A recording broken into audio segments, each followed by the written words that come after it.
They were never mine. The phone call that destroyed my life came at 11:47 p.m. on a Tuesday, right after I'd finished installing crown molding in what used to be our bedroom. I say used to be because after that night, nothing in our house felt the same. My name is Dean Harlan, and I'm what you might call a success story if you squint hard enough and ignore the details. 39 years old, owner of Harlan Home Renovations, married to Julia for 15 years with 2 daughters who barely acknowledge my existence unless they need money. I started with nothing: foster care, community college, working construction to pay for business classes, and built something decent. Not spectacular, just decent. That should have been enough. Julia was on her laptop in the living room, typing furiously with that focused expression she gets when planning corporate events. She's good at her job, I'll give her that. Charismatic, organized, the kind of person who can make a boring insurance conference feel like a celebration. At 36, she still turns heads, still makes other men wonder how a guy like me landed someone like her. I wondered the same thing, especially lately. "Dean, can you grab that?" she called without looking up as my phone buzzed on the nightstand. I wiped sawdust off my hands and picked up. Unknown number. "Hello?" Silence. Then a man's voice, low and intimate. "You left your underwear here again? The black ones with the lace." I froze. The voice was familiar, but it took my brain a moment to process why. "Who is this?" I asked, though part of me already knew. A soft laugh. "I love you so much, baby. Can't wait until tomorrow night." Mark. My brother, Mark. I hung up without saying a word, staring at the phone like it might explain itself. My hands were shaking, which annoyed me more than the call itself. I've always prided myself on staying calm under pressure, but this felt different. This felt like the ground shifting beneath my feet. "Who was it?" Julia called from downstairs. "Wrong number," I managed. I sat on the edge of our bed, the bed I'd built myself from reclaimed oak, complete with hidden storage compartments and built-in charging stations. Julia had loved it when I finished it 2 years ago, said it was the most beautiful thing I'd ever made. Now I wondered who else had admired my craftsmanship. Mark Harlan, my younger brother, the golden child, the army officer with the perfect smile and the Medal of Commendation on his wall. 3 years younger, but somehow always ahead of me in our parents' eyes. While I was learning to swing a hammer, Mark was learning to charm teachers, coaches, and eventually superior officers. Where I was sarcastic and rough around the edges, Mark was smooth, confident, the kind of man who could walk into any room and immediately become its center. The kind of man my wife apparently preferred. I went downstairs and found Julia exactly where I'd left her, still typing. She glanced up when I entered the room, and for just a moment, I thought I saw something flicker across her face. Guilt? Fear? Or maybe I was imagining things. "Everything okay?" she asked. "You look pale." "Just tired. Long day." She nodded and returned to her laptop. "I'll be up late finishing this proposal." "Don't wait up." How many times had I heard that over the past year? How many late nights and client emergencies and girls' nights out had I accepted without question? I'd always told myself that successful people work hard, that Julia's career demanded sacrifices. Now I wondered what exactly she'd been sacrificing. I grabbed a beer from the fridge and stood in my kitchen. The kitchen I'd renovated myself with custom cabinets and a tile backsplash that took me 3 weekends to perfect, and tried to think rationally. One phone call didn't prove anything. Mark could have been drunk, could have dialed the wrong number. The voice had been muffled. Maybe I'd misidentified it. But even as I told myself these things, I knew they weren't true. I knew Mark's voice as well as my own. I'd been listening to it my whole life, usually while he charmed his way out of trouble or into someone's good graces.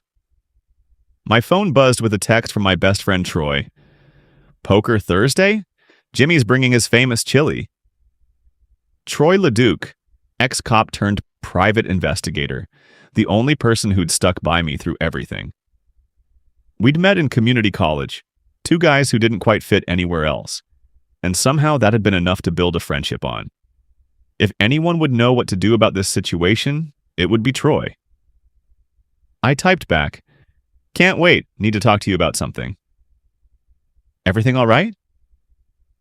I looked toward the living room where Julia was still typing away, probably planning her next rendezvous with my brother.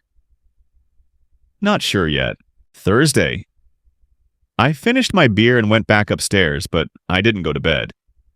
Instead, I sat in my workshop, the converted spare bedroom where I kept my tools and planned renovation projects, and tried to make sense of what I'd heard. The black underwear with lace. Julia owned several pairs, bought them last year during what I'd assumed was an effort to spice up our marriage. Apparently, she'd been spicing up someone else's instead. The more I thought about it, the more details clicked into place. Mark's frequent visits, always when I was working late or out of town. The way Julia lit up around him, laughed at his stories, touched his arm when she talked to him. The way my daughters, Emma and Zoe, seemed to gravitate toward their uncle, especially lately. Emma, 14 and sharp as a tack, with Mark's easy confidence and Julia's quick wit. Zoe, 10 and sensitive, with Mark's dark hair and his habit of tilting her head when she listened to music. I'd always assumed they took after Julia's side of the family. Now I wondered if I'd been looking at the wrong family tree entirely. Around 2 a.m., I heard Julia's footsteps on the stairs. She slipped into bed quietly, probably thinking I was asleep. I lay still, breathing evenly while she settled beside me.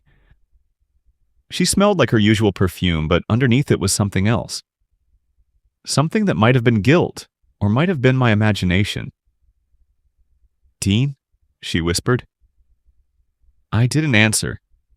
After a few minutes, her breathing evened out, and I knew she was asleep. I stared at the ceiling until dawn, planning my next move. Thursday night poker at Jimmy's house had been a tradition for 5 years, but I'd never needed it as much as I did that week. Troy picked me up in his beat-up Honda, the same car he'd been driving since his divorce 3 years ago. "You look like heck," he said as I climbed into the passenger seat. "Thanks for the pep talk." Troy LeDuc was the kind of friend who didn't waste time on small talk when something was wrong. 42 years old, graying at the temples, with the tired eyes of someone who'd seen too much during his 15 years as a cop. He'd left the force after his partner was ended in a domestic violence call gone wrong, said he couldn't handle the politics and the paperwork anymore. Now he made a decent living catching cheating spouses and tracking down deadbeat parents. "What's eating you?" he asked as we drove through Austin's evening traffic. I told him about the phone call, about the growing suspicions, about the way everything suddenly seemed to make sense in the worst possible way. Troy listened without interruption, nodding occasionally, his expression growing darker. "How long you been married?" he asked when I finished. 15 years.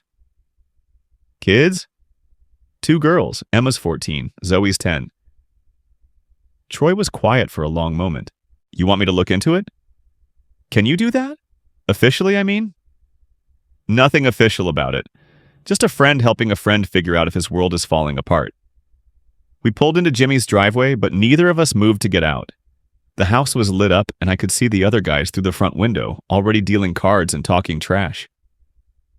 "If I'm right about this," I said, "it changes everything. The girls, the house, the business, everything I've built. And if you're wrong, then I'm a paranoid a-hole who doesn't trust his wife." Troy turned off the engine. "Dean, in my experience, guys like you don't get paranoid without reason. You're not the jealous type, never have been. If something feels wrong, it probably is." We went inside and played poker for 4 hours. I lost $60 and didn't care. My mind was elsewhere, running through scenarios, trying to figure out how long this had been going on and what I was going to do about it. The next morning, I called in sick to work and drove to Troy's office, a small space above a bail bondsman's shop on the east side of town. Troy had coffee waiting and a notepad full of questions. "First things first," he said. "You sure about the voice on the phone?" "Positive. I've been listening to Mark charm his way through life for 36 years. I'd know his voice anywhere." "When was the last time he was at your house?" I thought about it. Tuesday afternoon. Said he was dropping off Emma's birthday present early. "What time?" "Around 4. I was at the Henderson job site until 6. Troy made a note. Julia get home before you that day? She's always home before me. Gets off at 3:30, picks up Zoe from school. So Mark and Julia had at least 2 hours alone in your house.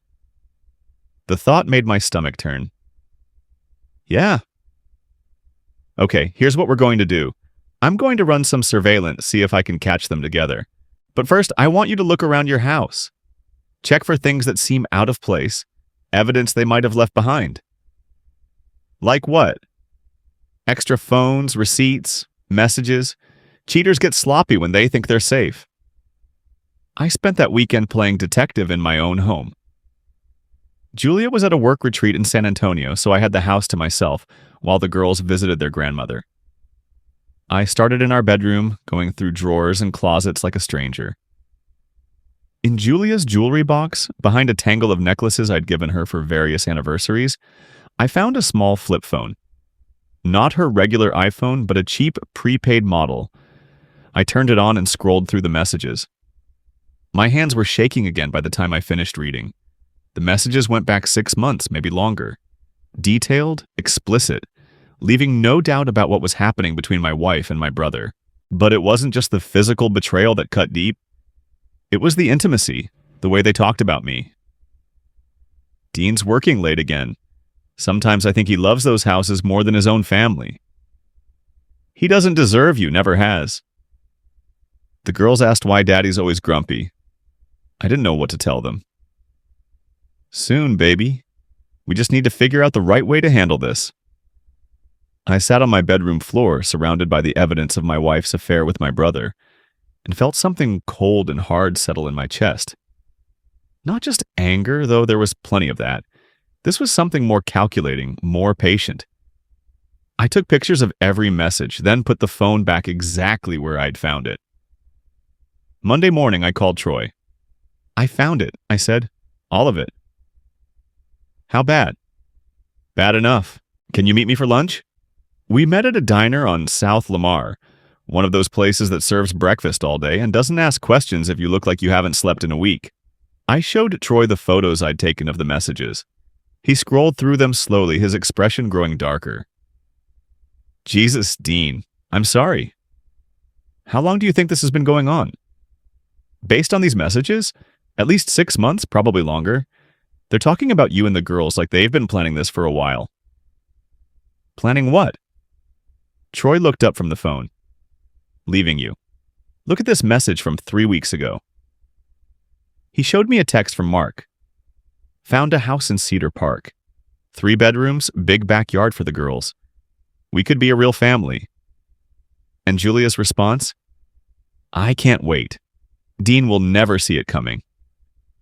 I stared at the message until the words blurred. They're planning to take my daughters. Looks like it.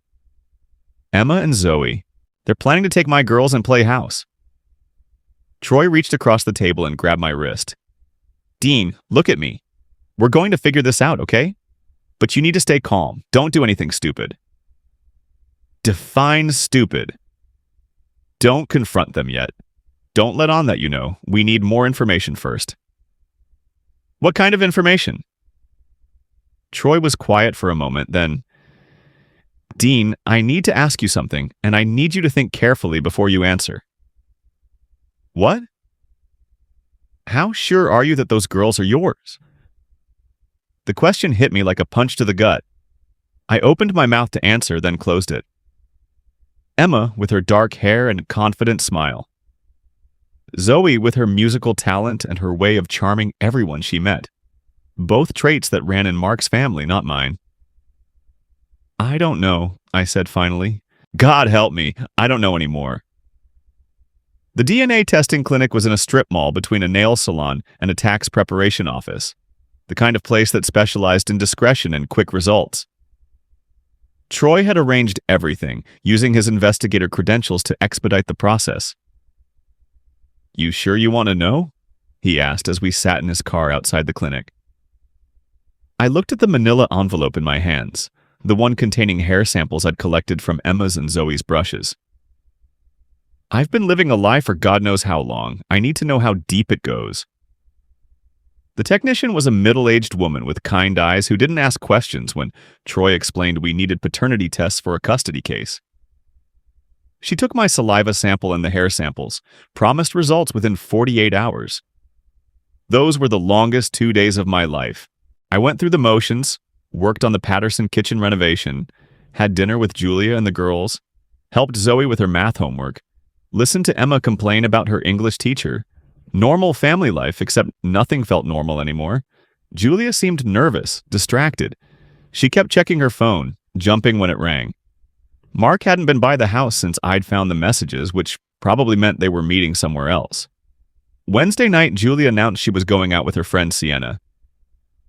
"Girls' night," she said, kissing my cheek. "Don't wait up." I waited until her car disappeared down the street, then called Troy. "She's gone. You want to follow her?"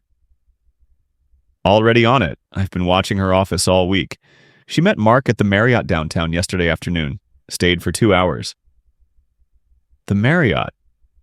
Room 412. They're not being careful anymore, Dean. They think you're clueless. Thursday morning, the DNA results came back. Troy called me at the job site, his voice carefully neutral. "You need to sit down for this." I was installing cabinet hardware in the Pattersons' kitchen, surrounded by the familiar sounds of construction, nail tools, saws, workers calling to each other. Normal sounds from a normal day that was about to become anything but normal. "Just tell me." "Neither girl is yours." I sat down hard on a stack of flooring boxes. Around me, my crew continued working, oblivious to the fact that my world had just collapsed completely. "Both of them?" "Both of them. I'm sorry, Dean." Emma and Zoe, the two people I loved most in the world, weren't my daughters.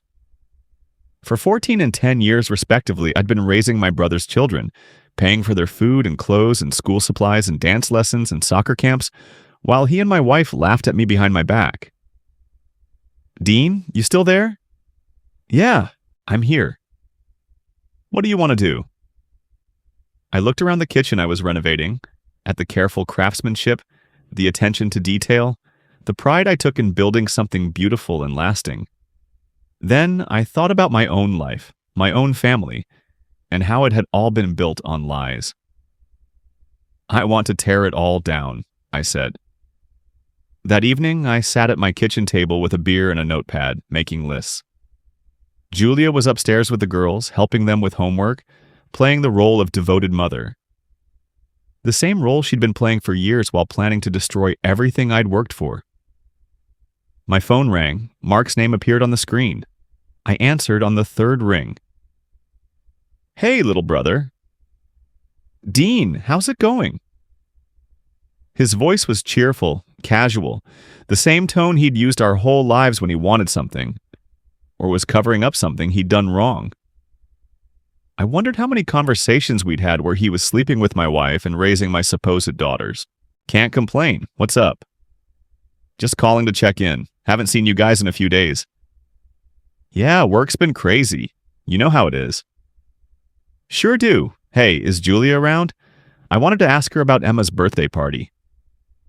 Emma's 15th birthday was next month. I'd been planning to surprise her with a car, a used Honda Civic I'd found at a good price. Now I wondered why I should buy a car for my brother's daughter.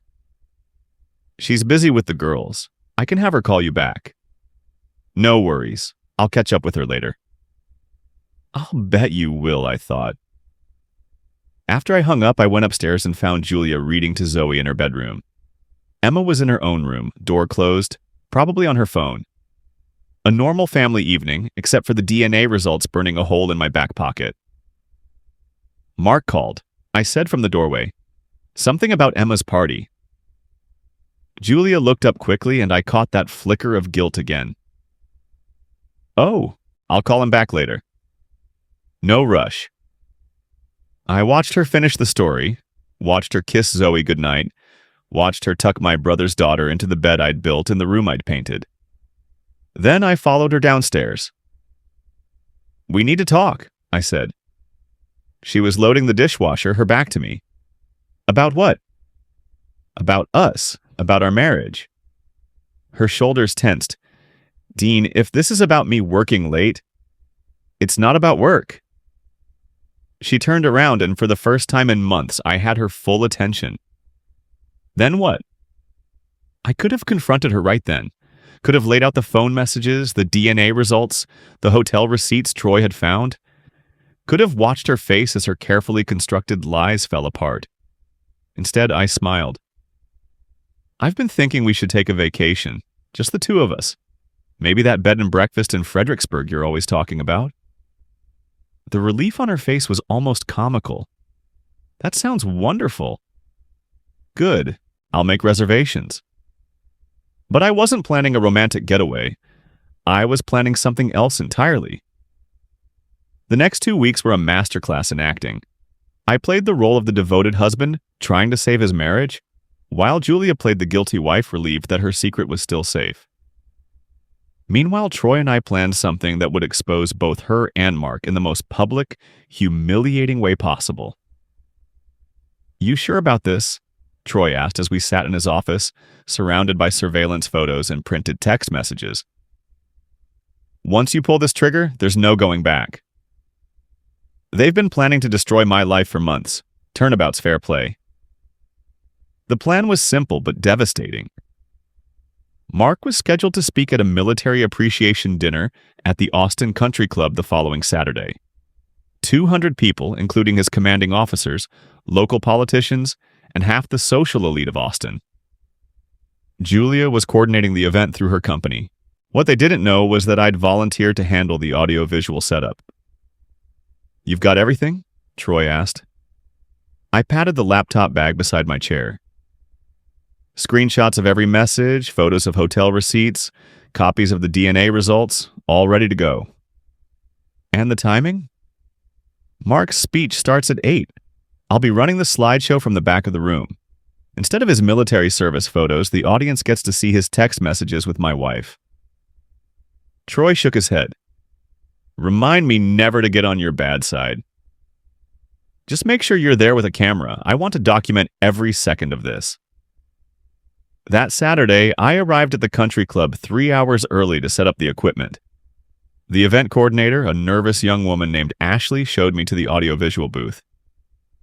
Mr. Harlan said you'd take care of everything, she said, referring to Julia.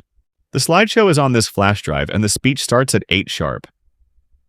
I smiled and nodded, then waited for her to leave before swapping Julia's flash drive for my own.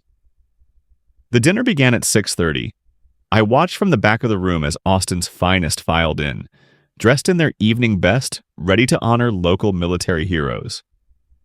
Julia looked stunning in a black cocktail dress, working the room like the professional she was. Mark arrived in his dress uniform, medals gleaming, the picture of military bearing and honor. If only they knew. At 7:45, I took my position at the laptop. The room was full now, maybe 250 people, including a local news crew covering the event. Perfect. Mark was introduced to enthusiastic applause. He took the podium with his trademark confident smile, the same smile that had charmed teachers and commanding officers and apparently my wife. Thank you all for being here tonight, he began. It's an honor to speak to you about service, sacrifice, and the bonds that hold our community together. I let him talk for about 5 minutes, let him build up momentum, let the audience warm to his charisma. Then I started the slideshow. The first image appeared on the large screen behind Mark, a text message from Julia to Mark, enlarged so everyone in the room could read it clearly. Can't wait to feel you inside me again. Dean's working late, so we have all afternoon. The room went silent. Mark, still talking, hadn't noticed the screen behind him, but the audience had. The next slide. I love the way you taste. So much better than my husband. Now Mark noticed. He turned around, saw the message, and his face went white. He looked toward the back of the room, found me standing by the laptop, and our eyes met across the crowded space. I smiled and advanced to the next slide. The girls love their Uncle Mark so much. If only they knew he was really their father. A gasp went through the room. Someone near the front said, "Oh my God." Julia, sitting at the head table, was staring at the screen in horror. Mark tried to recover. "Ladies and gentlemen, there seems to be some technical difficulty." But I wasn't done. The next slide was a photo of hotel receipts, dozens of them, spanning 6 months. Then screenshots of Mark's responses to Julia's messages, equally explicit, equally incriminating. Dean's such a fool. 15 years of marriage, and he has no idea his wife prefers his brother. That's when Julia bolted from her chair and ran toward the exit. But she didn't make it far. Troy was waiting by the door with his camera, documenting everything. Mark abandoned the podium and pushed through the crowd toward me, his face red with rage and humiliation. But he didn't make it far either. Several of his fellow officers intercepted him, probably saving me from a beating, but also ensuring that his public meltdown was witnessed by everyone who mattered in his professional life. The final slide was simple: the DNA test results showing that neither Emma nor Zoe was my biological daughter. Then I closed the laptop, picked up my bag, and walked out of the Austin Country Club while 250 people sat in stunned silence behind me. I didn't go home that night. Instead, Troy and I went to a bar on 6th Street and drank whiskey while we watched the videos he'd taken at the country club. By morning, the footage was all over social media. Someone had live-streamed part of the event, and our Austin military scandal was trending on Twitter. "Your phone's been buzzing for an hour," Troy said as we sat in his apartment Sunday morning, nursing hangovers and watching the news coverage. I looked at the screen. 47 missed calls from Julia, 32 from Mark, 16 from my parents. Text messages filled with rage, pleading, threats, and desperate attempts at explanation. "You need to go home eventually," Troy said. "Do I?" "The girls, Dean. Whatever else is happening, there's still kids caught in the middle of this." He was right, of course. Emma and Zoe hadn't asked for any of this. They were victims too, in their own way. I drove home around noon to find Mark's truck in my driveway and the sound of shouting coming from inside my house. I walked through my front door, the door I'd painted myself, with the custom stained glass window I'd installed as a surprise for Julia on our 10th anniversary, and found my wife and brother screaming at each other in my living room. They stopped when they saw me. "Dean," Julia said, her voice shaky, "we need to talk." "I think we're past talking." Mark stepped forward, his hands clenched into fists. "You son of a witch. You humiliated us in front of the entire city." I told the truth. I thought you military types valued honesty. "You destroyed my career, my reputation." "Funny, I thought you did that when you started sleeping with your brother's wife." He swung at me then, a wild haymaker that I saw coming from a mile away. I ducked, let his momentum carry him past me, then grabbed him from behind and slammed him face first into the wall. The same wall where Julia had hung our family photos, the ones that now made perfect sense given what I knew about the girl's paternity. "Get out of my house," I said, my forearm pressed against the back of Mark's neck. "Dean, please," Julia said, "let me explain." I released Mark and turned to face her. "Explain what? That you've been lying to me for years? That you plan to take my daughters, your daughters, and run off with my brother? That you've been laughing at me behind my back while I worked 60-hour weeks to support a family that was never really mine? It wasn't supposed to happen like this." "How was it supposed to happen? Were you going to wait until after you'd cleaned out our bank accounts? Or maybe until after you'd convinced Emma and Zoe that their father was a terrible person who didn't deserve to see them anymore?" Mark had recovered from being slammed into the wall and was now standing behind Julia, his face a mask of rage and humiliation. "You have no right to keep those girls from their real father." "Their real father?" I laughed, but there was no humor in it. "I've been their real father for 14 and 10 years, respectively. I've changed diapers, stayed up with sick kids, taught them to ride bikes, helped with homework, attended every school play and soccer game and dance recital. What have you done besides provide DNA? I love them. You love the idea of playing house with my wife. There's a difference." That's when Emma appeared at the top of the stairs, still in her pajamas, her face pale with shock. "Dad, what's going on?" The three of us looked up at her, this beautiful, intelligent girl who had my last name but Mark's genetics, who called me dad but had never been my biological daughter. "Go back to your room, sweetheart," I said. "Is it true?" she asked, her voice barely above a whisper. "What they're saying online? About Mom and Uncle Mark?" Julia started crying then, big heaving sobs that shook her entire body. Mark put his arm around her, a gesture that made me want to hit him again. "Emma," I said carefully, "your mother and I are having some problems. But whatever happens between the adults, you need to know that I love you and Zoe more than anything in the world." "But you're not really our dad."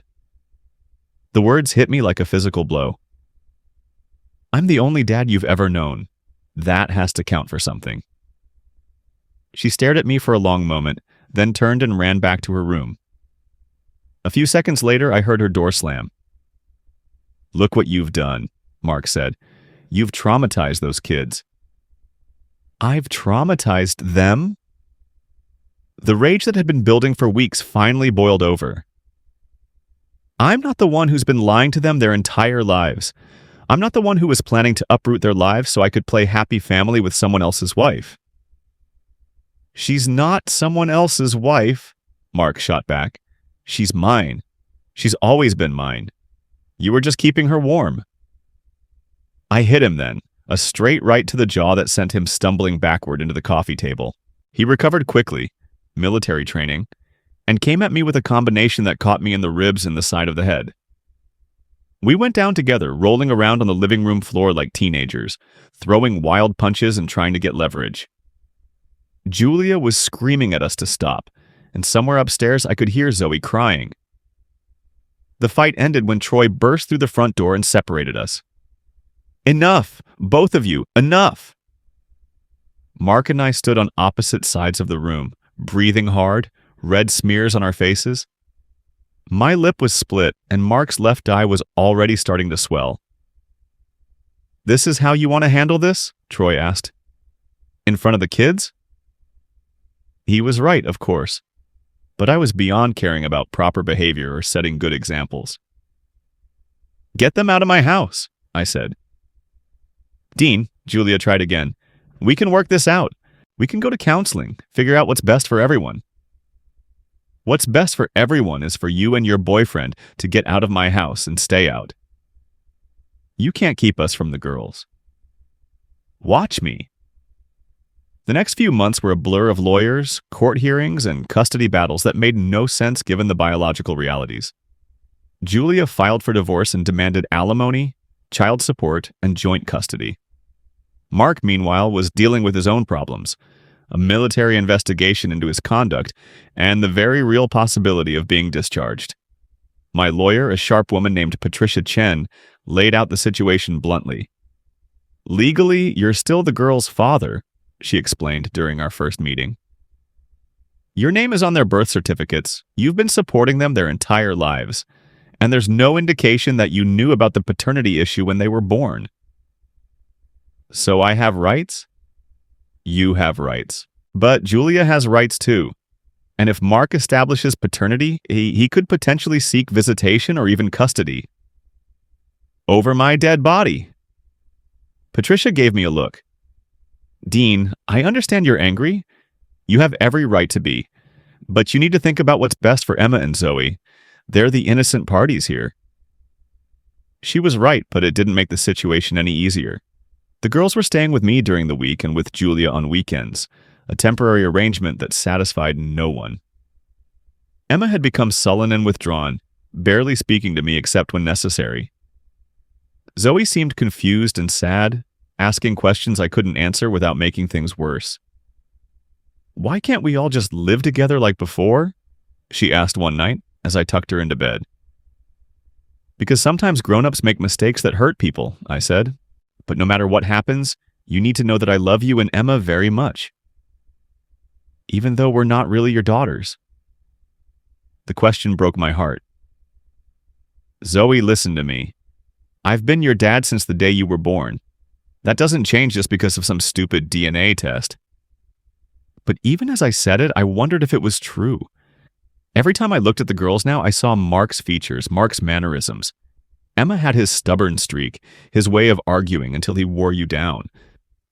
Zoe had his musical ability, his charm with adults. Had I been blind all these years, or had I just seen what I wanted to see? The custody hearing was scheduled for a Friday in November. I sat in the courtroom with Patricia, watching Julia and her lawyer present their case. She painted me as an absent father who cared more about work than family, a man who had become bitter and vindictive after discovering his wife's affair. "My client made a mistake," Julia's lawyer argued. "She's not proud of her actions, but she's trying to do what's best for her children." Mr. Harlan's public humiliation of Miss Harlan and Mr. Mark Harlan shows a vindictive streak that raises questions about his fitness as a parent. When it was my turn to testify, I tried to stay calm and factual. I talked about my relationship with the girls, about the years of support and involvement, about my commitment to their well-being despite the circumstances. "Your Honor," I said, "I may not be Emma and Zoe's biological father, but I'm the only father they've ever known. I've never missed a school play or a soccer game. I've been there for every scraped knee and every nightmare. That has to count for something." The judge, a stern woman in her 60s, listened to both sides without showing much emotion. When the hearing was over, she announced that she would issue her ruling the following week. That weekend, while the girls were with Julia, I sat in my empty house and tried to figure out what I was fighting for. The silence was deafening. No cartoons playing on the TV, no arguments about homework, no requests for help with art projects or permission to sleep over at friends' houses. Was I fighting for the girls, or was I fighting against Mark and Julia? Was this about love, or was it about revenge? My phone rang. Emma's name appeared on the screen. "Dad, can you come get me?" "What's wrong? Where's your mother?" "She's here, but she and Uncle Mark are fighting again. Zoe's crying, and I just want to go home." "I'll be right there." I drove to Julia's apartment, a place she'd rented after I'd changed the locks on our house, and found Emma waiting outside with a backpack over her shoulder. She got in the car without saying anything, and we drove in silence for several minutes. "I hate this," she said finally. "I know, sweetheart. I hate it too. Why did they have to ruin everything?" I didn't have a good answer for that. Sometimes people make selfish choices without thinking about how they'll affect other people. "Are you going to try to keep us away from Mom?" I glanced at her in the rearview mirror. "Is that what you think I'm doing?" I don't know what to think anymore. When we got home, I found Zoe's favorite stuffed animal and drove back to Julia's apartment. Emma stayed in the car while I went to the door. Julia answered, her eyes red from crying. "She called you." "She called her father. There's a difference." "Dean, we need to figure out how to make this work, for their sake." I agree, but that means Mark needs to back off. He can't just waltz in and play daddy after 15 years. He's their biological father. And I'm their real father. I've earned that title. We stared at each other for a moment. Two people who had once promised to love each other forever, now fighting over the pieces of our broken family. "I'll bring Zoe by tomorrow," Julia said finally. "Make sure Mark isn't there." "Dean!" "I mean it, Julia. I don't want him around my daughters." The judge's ruling was a compromise that satisfied no one. Joint custody with me as the primary parent during the school year, and Julia getting extended summer visitation. Mark was granted supervised visits twice a month, pending the resolution of his military situation. But the legal victory felt hollow. The girls were struggling in school, Emma was seeing a counselor for anger management, and Zoe had started wetting the bed again. Our family was broken, and no court order could fix that. That's when Mark made his final play. It was a Saturday in December, and I was working on a kitchen renovation for a client when Emma called. "Dad, you need to come to Mom's apartment, now." "What's wrong?" "Uncle Mark is here, and he's saying crazy stuff about taking us away. Mom's crying, and I think they're both drunk." I dropped my tools and drove across town at twice the speed limit. I found Emma and Zoe sitting in Julia's car in the parking lot, Emma behind the wheel even though she only had a learner's permit. "We were going to drive to your house," Emma said, but I wasn't sure I could do it safely. You did the right thing. Stay here.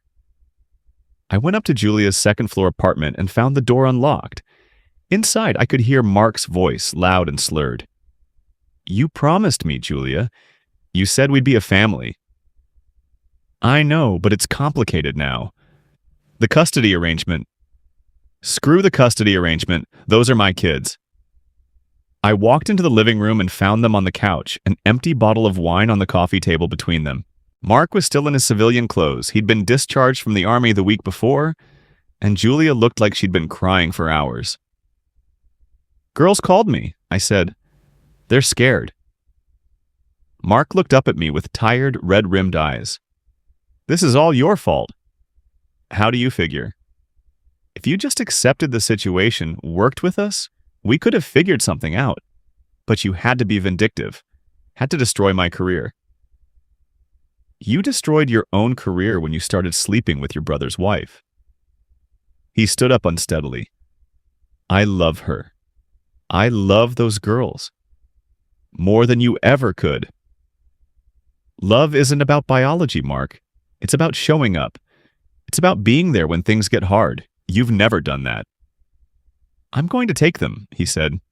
I'm their real father, and I'm going to take them somewhere you can't find them. That's when I realized this wasn't just drunken rambling. Mark was serious. He was talking about kidnapping Emma and Zoe over my dead body. That can be arranged. He came at me then, but the alcohol made him slow and clumsy. I sidestepped his charge and let him crash into the wall. When he turned around, I was ready.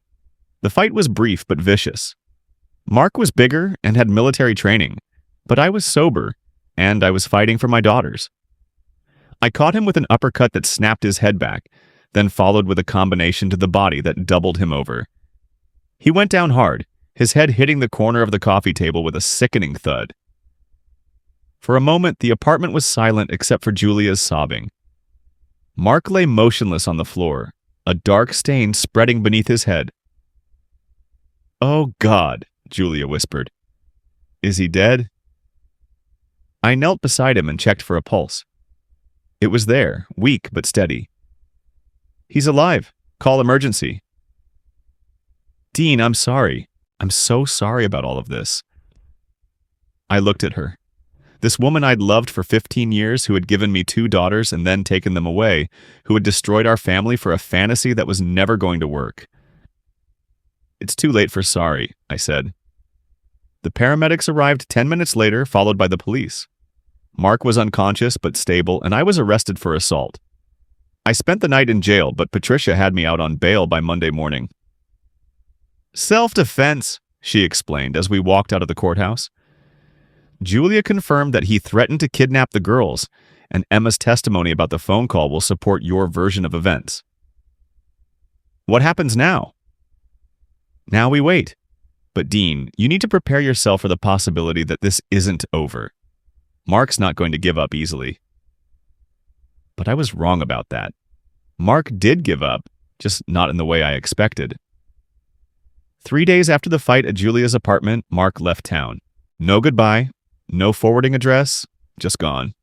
He'd been facing assault charges of his own for threatening to kidnap the girls, and apparently decided that disappearing was easier than dealing with the legal consequences. Julia was devastated. She'd lost her job after the country club incident, was facing a difficult divorce, and now the man she'd thrown away her marriage for had abandoned her.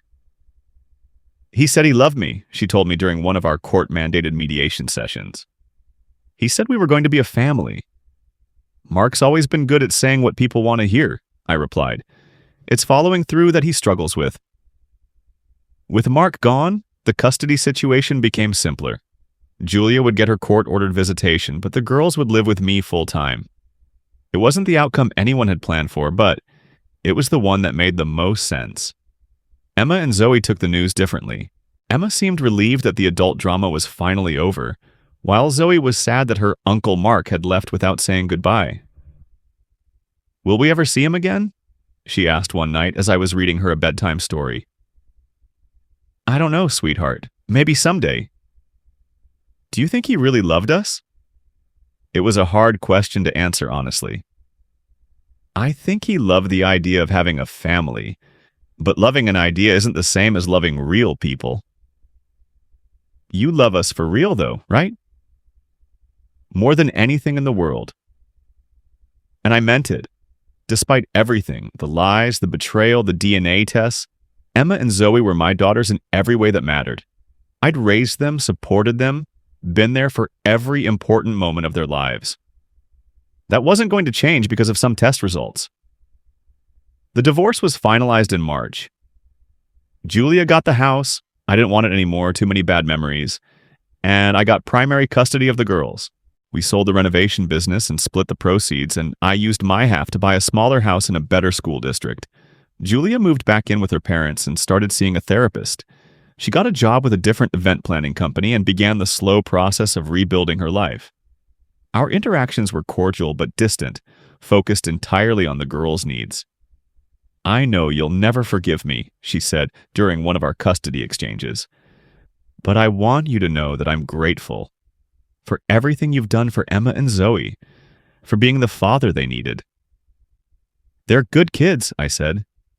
"They deserve better than what we put them through." "Yes, they do." Epilogue. New foundations. 2 years later, I was working on a bathroom renovation when Emma found me in the garage, looking through my tool collection. "Dad, can I ask you something?" She was 16 now, taller than her mother, with Mark's dark hair but her own unique personality. The anger and confusion from the divorce had faded, replaced by a maturity that sometimes surprised me. "What's on your mind?" "Do you ever regret it? Fighting for us, I mean. Knowing that we're not biologically yours?" I set down the wrench I'd been holding and looked at her seriously. "Emma, do you know what makes someone a parent?" "DNA?" "DNA is what makes someone a biological contributor. Being a parent is about showing up every day, even when it's hard. It's about loving someone enough to put their needs before your own. It's about being there for soccer games and homework help and midnight trips to the emergency room when someone has an asthma attack." She smiled at that last part. Zoe had scared us both with a severe attack the previous winter. "So no," I continued, "I don't regret it. You and Zoe are the best thing that ever happened to me, regardless of genetics." "What about Mom and Uncle Mark?" "What about them?" "Do you hate them?" I thought about it for a moment. "I used to, but hate is exhausting and it doesn't change anything. Your mother made some terrible choices, and Mark is who he's always been, but hating them doesn't help anyone, especially not you girls." "Do you think Uncle Mark will ever come back?" "I don't know. Would you want him to?" She was quiet for a long moment. "Maybe. I think I'd like to meet him properly someday. Not as the man who broke up our family, but as, I don't know, as the person who contributed to making me and Zoe. And if that day comes, we'll figure it out together." That evening, as I was making dinner, Zoe came into the kitchen with her homework. "Dad, I need help with this math problem." "Let me see." She was 12 now, still sweet and sensitive, but stronger than she'd been during the worst of the divorce. She'd stopped wetting the bed, her grades had improved, and she'd joined the school choir. "It's about calculating area," she said, showing me her worksheet. "Okay, so if you have a room that's 12 feet by 15 feet, how do you figure out how much carpet you need?" "Multiply 12 times 15? "Exactly, 180 square feet." She worked through the rest of the problems while I finished cooking, occasionally asking for help, but mostly figuring things out on her own. It was a normal evening in our new normal life. Homework, dinner, maybe a movie afterward if everyone got their chores done. After the girls went to bed, I sat in my living room with a beer and thought about everything that had happened. The betrayal, the public humiliation, the custody battle, the violence, the aftermath. It had been the worst period of my life, but also, in some ways, the most clarifying. I'd learned that family isn't just about shared DNA. I'd learned that love is a choice you make every day, not just a feeling you have. I'd learned that sometimes the worst thing that can happen to you turns out to be the thing that forces you to become who you were meant to be all along. My phone buzzed with a text from Troy. Beer tomorrow? Poker game at Jimmy's. I typed back, can't. Emma has a soccer game. Rain check then. You're a good dad, Dean. I smiled and set the phone aside. Outside, Austin was settling into another quiet evening, full of families dealing with their own dramas and challenges and small victories. Inside my house, my daughters were safe and loved and preparing for whatever came next in their lives. It wasn't the life I'd planned, but it was a good life. It was enough. And for the first time in years, that felt like everything.